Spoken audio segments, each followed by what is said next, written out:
Part 2. Far above the world, planet Earth is blue, and there's nothing I can do. David Bowie, Space Oddity.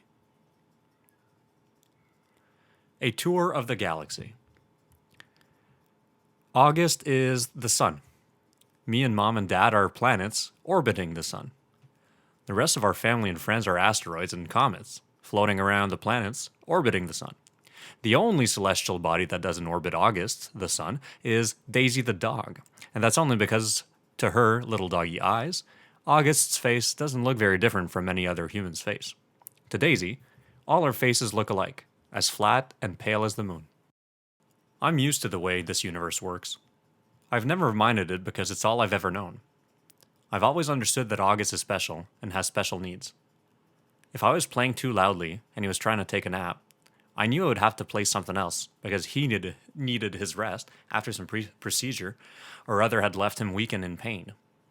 If I wanted mom and dad to watch me play soccer, I knew that 9 out of the 10 times they'd miss it because they were busy shuttling August to speech therapy or physical therapy or a new specialist or a surgery. Mom and dad would always say I was the most understanding little girl in the world. I don't know about that, just that I understood there was no point in complaining. I've seen August after his surgeries. His little face bandaged up and swollen, his tiny body full of IVs and tubes to keep him alive. After you've seen someone else going through that, it feels kind of crazy to complain over not getting the toy you had asked for, or your mom missing a school play. I knew this even when I was 6 years old. No one ever told me, I just knew it. So I've gotten used to not complaining, and I've gotten used to not bothering mom and dad with little stuff. I've gotten used to figuring things out on my own. How to put toys together, how to organize my life so I don't miss friends' birthday parties, how to stay on top of my schoolwork so I never fall behind in class. I've never asked for help with my homework. Never needed reminding to finish a project or study for a test. If I was having trouble with a subject in school, I'd go home and study it until I figured it out on my own. I taught myself how to convert fractions into decimal points by going online. I've done every school projects pretty much by myself. When mom and dad ask me how things are going in school, I've always said good, even when it hasn't always been so good. My worst day, worst fall, worst headache, worst bruise, worst cramp, worst mean thing anyone could say has always been nothing compared to what August has gone through. This isn't me being noble, by the way. It's just the way I know it is. And this is the way it's always been for me, for the little universe of us. But this year, there seems to be a shift in the cosmos. The galaxy is changing. Planets are falling out of alignment. Before August. I honestly don't remember my life before August came into it. I look at pictures of me as a baby and I see mom and dad smiling so happily, holding me. I can't believe how much younger they looked back then. Dad was this hipster dude, and mom was this cute Brazilian fashionista. There's one shot of me at my 3rd birthday. Dad's right behind me while mom's holding the cake with 3 lit candles. And in the back of us are Tata and Papa, Grands, Uncle Ben, Aunt Kate, and Uncle Poe. Everyone's looking at me, and I'm looking at the cake. You can see in that picture how I really was the first child. First grandchild, first niece. I don't remember what it felt like, of course. But I can see it plain as can be in the pictures. I don't remember the day they brought August home from the hospital. I don't remember what I said, or did, or felt when I saw him for the first time, though everyone has a story about it. Apparently, I just looked at him for a long time without saying anything at all. And then finally I said, "It doesn't look like Lily." That was the name of a doll Grants had given me when mom was pregnant so I could practice being a big sister. It was one of those dolls that are incredibly lifelike. I had carried it everywhere for months, changing its diaper, feeding it. I'm told I even made a baby sling for it. The story goes that after my initial reaction to August, it only took a few minutes, according to Grants, or a few days, according to mom, before I was all over him, kissing him, cuddling him, baby talking to him. After that, I never so much as touched or mentioned Lily ever again. Seeing August. I never used to see August the way other people saw him. I knew he didn't look exactly normal, But I really didn't understand why strangers seemed so shocked when they saw him. Horrified, sickened, scared. There are so many words I can use to describe the looks on people's faces. And for a long time, I didn't get it. I just get mad. Mad when they stared, mad when they looked away. What the heck are you looking at? I'd say to people, even grown ups. Then, when I was about 11, I went to stay with Grands in Montauk for 4 weeks, while August was having his big jaw surgery. This was the longest I'd ever been away from home. And I have to say, it was so amazing to suddenly be free of all that stuff that made me so mad. No one stared at Grands and me when we went to town to buy groceries. No one pointed at us. No one even noticed us. Grands was one of those grandmothers who do everything with their grandkids. She'd run into the ocean if I asked her to, even if she had nice clothes on. She would let me play with her makeup and didn't mind if I used it on her face to practice my face painting skills. She'd take me for ice cream, even if we hadn't eaten dinner yet. She'd draw chalk horses on the sidewalk in front of her house. One night, while we were walking back from town, I told her that I wished I could live with her forever. I was so happy there. I think it might have been the best time in my life. Coming home after 4 weeks felt very strange at first. I remember very vividly stepping through the door and seeing August running over to welcome me home. And for this tiny fraction of a moment, I saw him not the way I've always seen him, but the way other people see him. It was only a flash, an instant while he was hugging me, so happy that I was home, but it surprised me because I'd never seen him like that before. And I never felt what I was feeling before either. A feeling I hated myself for having the moment I had it. But as he was kissing me with all his heart, all I could see was the drool coming down his chin. And suddenly, there I was, like all those people who would stare or look away, horrified, sickened, scared. Thankfully, that only lasted for a second. The moment I heard August laugh his raspy little laugh, it was over. Everything was back the way it had been before. But it had opened a door for me, a little peephole. And on the other side of the peephole, there were two Augusts. The one I saw blindly, and the one other people saw. I think the only person in the world I could have told any of this to was Grants. But I didn't. It was too hard to explain over the phone. I thought maybe when she came for Thanksgiving, I'd tell her what I felt. But just 2 months after I stayed with her in Montauk, my beautiful Grants died. It was so completely out of the blue. Apparently, she had checked herself into the hospital because she'd been feeling nauseous. Mom and I drove out to see her, but it's a 3-hour drive from where we live, and by the time we got to the hospital, Grants was gone. A heart attack, they told us. Just like that. It's so strange how one day you can be on this earth and the next day not. Where did she go? Will I really ever see her again? Or is that a fairy tale?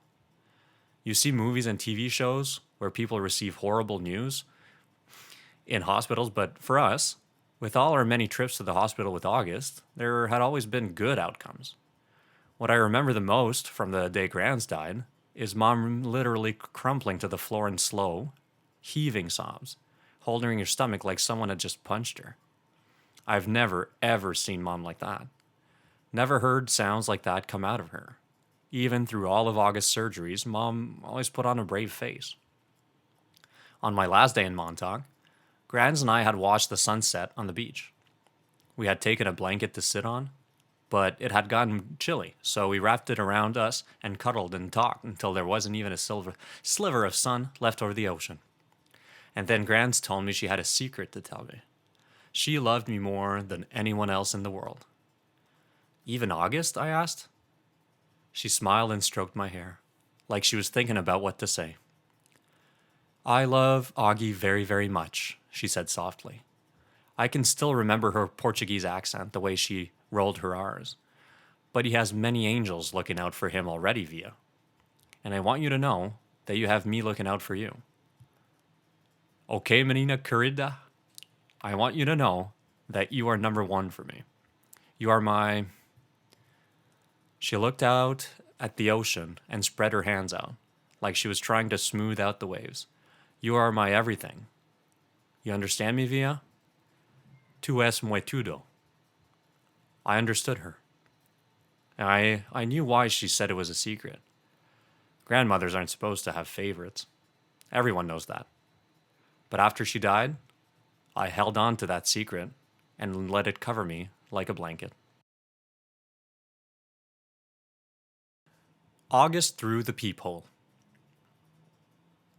His eyes are about an inch below where they should be on his face, almost a halfway down his cheeks. They slant downward at an extreme angle, almost like diagonal slits that someone cut into his face, and the left one is noticeably lower than the right one. They bulge outward because his eye cavities are too shallow to accommodate them. The top eyelids are always halfway closed, like he's on the verge of sleeping. The lower eyelids sag so much, they almost look like a piece of invisible string is pulling them downward. You can see the red part on the inside, like they're almost inside out. He doesn't have eyebrows or eyelashes. His nose is disproportionately big for his face and kind of fleshy. His head is pinched in on the sides where the ears should be, like someone used giant pliers and crushed the middle part of his face. He doesn't have cheekbones. There are deep creases running down both sides of his nose to his mouth, which gives him a waxy appearance. Sometimes people assume he's been burned in a fire. His features look like they've been melted, like the drippings on the side of a candle. Several surgeries to correct his palate have left a few scars around his mouth, the most noticeable one being a jagged gash running from the middle of his upper lip to his nose. His upper teeth are small and splay out. He has a severe overbite and an extremely undersized jawbone. He has a very small chin. When he was very little, before a piece of his hip bone was surgically implanted into his lower jaw, he really had no chin at all. His tongue would just hang out of his mouth with nothing underneath to block it. Thankfully, it's better now. He can eat at least. When he was younger, he had a feeding tube. And he can talk. And he's learned to keep his tongue inside his mouth, though that took him several years to master. He's also learned to control the drool that used to run down his neck. These are considered miracles. When he was a baby, the doctors didn't think he'd live. He can hear too. Most kids born with these types of birth defects have problems with their middle ears that prevent them from hearing, but so far, August can hear well enough through his tiny cauliflower-shaped ears. The doctors think that, eventually, he'll need to wear hearing aids, though. August hates the thought of this. He thinks the hearing aids will get noticed too much. I don't tell him that the hearing aids would be the least of his problems, of course, because I'm sure he knows this. Then again, I'm not really sure what August knows or doesn't know, what he understands and doesn't understand. Does August see how other people see him? Or has he gotten so good at pretending not to see it, not to see that it doesn't bother him? Or does it bother him? When he looks in the mirror, does he see the Augie mom and dad see? Or does he see the Augie everyone else sees? Or is there another August he sees, someone in his dreams behind the misshapen head and face? Sometimes when I looked at Grands, I could see the pretty girl she used to be underneath the wrinkles. I could see the girl from Ipanema inside the old lady walk. Does August see himself as he might have looked without that single gene that caused the catastrophe of his face? I wish I could ask him this stuff. I wish he would tell me how he feels. He used to be easier to read before the surgeries. You knew that when his eyes squinted, he was happy. When his mouth went straight, he was being mischievous. When his cheeks trembled, he was about to cry. He looks better now, no doubt about that. But the signs we used to gauge his moods are all gone. There are new ones, of course. Mom and Dad can read every single one, but I'm having trouble keeping up. And there's a part of me that doesn't want to keep trying. Why can't he just say what he's feeling like everyone else? He doesn't have a trach tube in his mouth anymore that keeps him from talking. His jaw's not wired shut. He's 10 years old. He can use his words. But we circle around him like he's still the baby he used to be. We change plans, go to plan B, interrupt conversations, go back on promises depending on his moods, his whims, his needs. That was fine when he was little. But he needs to grow up now. We need to let him, help him, make him grow up. Here's what I think. We've all spent so much time trying to make August think he's normal that he actually thinks he is normal. And the problem is, he's not. High school. What I always loved most about middle school was I was separate and different from home. I could go there and be Olivia Pullman, not Via, which is my name at home. Via was what they called me in elementary school too. Back then, everyone knew all about us, of course. Mom used to pick me up after school, and August was always in the stroller. There weren't a lot of people who were equipped to babysit for Augie, so Mom and Dad brought him to all my class plays and concerts and recitals, all the school functions, the bake sales, the book fairs. My friends knew him. My friends' parents knew him.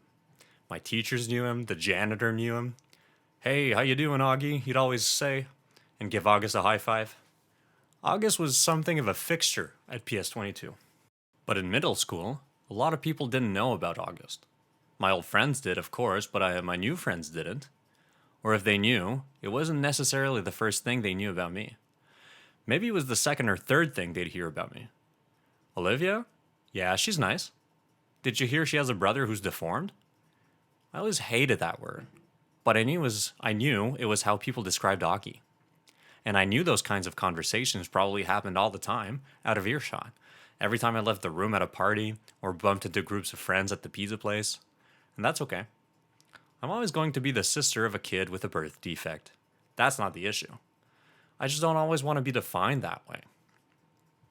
The best thing about high school is that hardly anybody knows me at all. Except Miranda and Ella, of course. And they know not to go around talking about it. Miranda, Ella, and I have known each other since the first grade. What's so nice is we never have to explain things to one another. When I decided I wanted them to call me Olivia instead of Via, they got it without my having to explain. They've known August since he was a little baby. When we were little, our favorite thing to do was play dress up with Augie.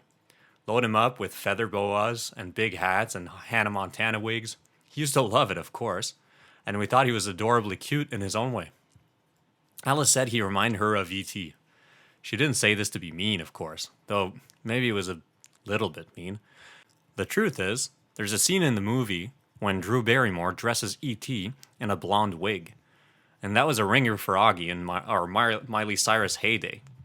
Throughout middle school, Miranda, Ella, and I were pretty much our own little group. Somewhere between super popular and well-liked. Not brainy, not jocks, not rich, not druggies, not mean, not goody-goody, not huge, not flat. I don't know if the three of us found each other because we were so alike in so many ways. Or that because we found each other, we've become so alike in so many ways. We were so happy when we all got into Faulkner High School. It was such a long shot that all three of us would be accepted, especially when almost no one else from our middle school was. I remember how we screamed into our phones the day we got our acceptance letters. This is why I haven't understood what's been going on with us lately, now that we're actually in high school. It's nothing like I thought it would be. Major Tom. Out of the three of us, Miranda had almost always been the sweetest to August, hugging him and playing with him long after Ella and I moved on to playing something else. Even as we got older, Miranda always made sure to try to include August in our conversations, ask him how he was doing, talk to him about Avatar, or Star Wars, or Bone, or something she knew he liked. It was Miranda who had given Augie the astronaut helmet he wore practically every day of the year when he was 5 or 6. She would call him Major Tom, and they would sing Space Oddity by David Bowie together. It was their little thing. They knew all the words and would blast it on the iPod and sing the song out loud. Since Miranda's always been really good at calling us as soon as she got home from summer camp, I was a little surprised when I didn't hear from her. I even texted her and she didn't reply. I figured maybe she had ended up staying in the camp longer now that she was a counselor. Maybe she met a cute guy. Then I realized from her Facebook wall that she'd actually been back home for a full 2 weeks. So I sent her an IM and we chatted online for a bit. But she didn't give me a reason for not calling, which I thought was bizarre. Miranda had always been a little flaky, so I figured that's all it was. We made plans to meet downtown, but then I had to cancel because we were driving out to visit Tata and Papa for the weekend. So I ended up not seeing either Miranda or Ella until the first day of school. And I have to admit it, I was shocked. Miranda looked so different. Her hair was cut in this super cute bob that she dyed bright pink of all things. And she was wearing a striped tube top that A, seemed way inappropriate for school, and B, was totally not her usual style. Miranda had always been such a prude about clothes, and here she was all pink haired and tube topped. But it wasn't just the way she looked that was different. She was acting differently too. I can't say she wasn't nice because she was, but she seemed kind of distant, like I was a casual friend. It was the weirdest thing in the world. At lunch, the three of us sat together like we always do, but the dynamics had shifted. It was obvious to me that Ella and Miranda had gotten together a few times during the summer without me, though they never actually said that. I pretended not to be at all upset while we talked, though I could feel my face getting hot, my smile being fake.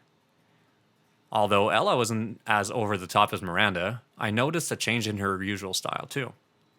It's like they had talked to each other beforehand about redoing their image at the new school, but hadn't bothered to clue me in. I admit, I had always thought I was above this kind of typical teenage pettiness, but I felt a lump in my throat throughout lunch. My voice quivered as I said, "See you later," when the bell rang. After school. "I hear we're driving you home today." It was Miranda in eighth period.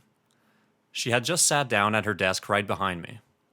I had forgotten that Mom had called Miranda's mother the night before to ask if she could drive me home from school. "You don't have to," I answered instinctively, casually. "My mom can pick me up." I thought she had to pick up Augie or something. "It turns out she can pick me up afterwards. She just texted me. Not a problem." "Oh, okay. Thanks." It was all a lie on my part, but I can see sitting in a car with the new Miranda.